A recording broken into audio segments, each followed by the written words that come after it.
Olá, tudo bem? Sou a doutora Tânia aqui da Oral Sim e hoje vamos falar sobre quem tem bruxismo pode ou não fazer implantes.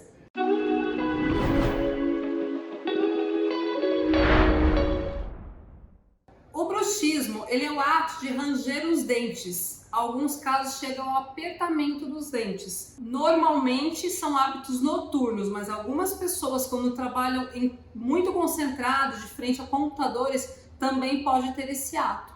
O bruxismo, ele pode causar perda de dentes por trincas, fraturas de dentes, pode causar também retração gengival e para quem já tem implante, pode sim dar mobilidade nos implantes.